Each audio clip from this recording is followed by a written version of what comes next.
So I talk a lot about contradictions I see in other people's behaviors because it's my way of processing them by posing these interpretations to the masses and looking for validation in whether I've done so correctly. And maybe that makes me come off as pretentious, I don't know. I'm also probably most definitely on the spectrum somewhere, so that's not an excuse. It is an explanation though, and either way, I'm consequently just so burdened with anxiety inducing awareness that I don't often make statements to other people that can turn into contradictions. Like, no one will catch me out eating something that I said I don't like without an explanation. There's always caveats or conditions that may not have been expressed to their fullest extent previously. I always have a reason for things, and that one was a dumb example. But I try very hard to only define myself in certainties to other people because I don't want to accidentally be a liar. Not that that would technically make me a liar, but like, I'll easily tell someone new that I meet that I'm shy because everyone I've ever met would agree with that. But I hesitate in calling myself an author, even though I work professionally in the field and have published several memoirs, because I don't know their definition of what constitutes an author, whether I only count if I'm trad pubbed, etc. So, anyway, I heard someone contradict themselves in a self definition the other day. Of them, not me. This contradiction is a matter of my opinion and interpretation of them, but what I found interesting about it is that it is only seemingly possible because they don't have anxiety like I do. Or maybe it's a blind spot they have because of the ways they choose to define themselves. My partner's family recently suffered a tragedy, an unexpected death. The adult child of the deceased wasn't very well off with their mental health beforehand, and this event caused things to escalate to severe, arguably debilitating anxiety oriented around needing to know where other people in their life are. Like if someone said that they'd be home by 5 p.m., if they're even a second late, it'd cause them to spiral with worry, which is totally understandable given what happened. Someone they loved never came home again, so now they're always and immediately expecting the worst.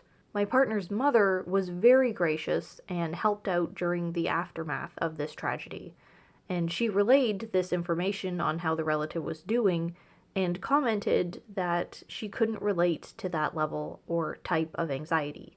You know, the typical casual, I just don't get it, that some neurodivergent people get when describing what they're feeling and why to a neurotypical. Not judgmental, just that she said she doesn't relate. But this is where the contradiction comes in. Me and my partner live in the same house as his parents. There's no nightlife in our town, so none of us are really out of the house near or after sunset, ever.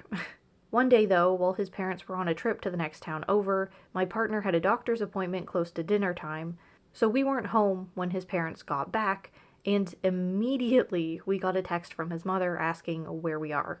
Which I know because we were only a couple minutes behind them, and when we pulled up, they still hadn't unloaded their coolers from the truck, which means that she texted us to ask where we were before even getting out of the vehicle into the house properly. The second that she saw that we weren't there, she needed to ask. And I know it probably wasn't a response of anxiety. Maybe she was just curious, but the immediacy of it and the compulsion to request that information when we're adults and we can go anywhere we want whenever we want, that telling her where we are doesn't change anything. Well, there's something underlying there, isn't there? As a person, if you weren't a little worried about where someone was, you wouldn't bother asking, especially not so quickly. And I don't really care about this. I'm not trying to call her out so much as use this as an example, because it got me wondering whether the severity of some descriptors cause oversights in our ability to self-reflect. Like, as an outside observer, I can look at her behavior and hit X to doubt, to question the validity of her denying relatability with those who experience anxiety when someone doesn't come home or is home when they expect them to be, because clearly her actions say otherwise.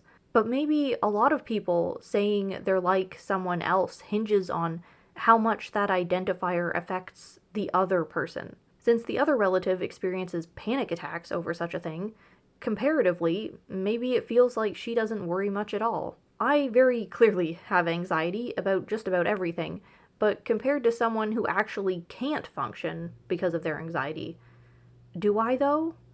Does it become harder to identify with that thing even if it applies to us, if there's a severe example of it too close to us? It's like how any light in a dark room is going to seem really bright, but if you get a big light and a small light in the same room, it's going to make the small one seem less bright than if it were in the dark room on its own. But that doesn't make it less of a light, and it's not technically any dimmer, it's just less bright comparatively. I hope that makes sense. Anyway, I'm not questioning whether I don't have anxiety or whether my partner's mother actually does.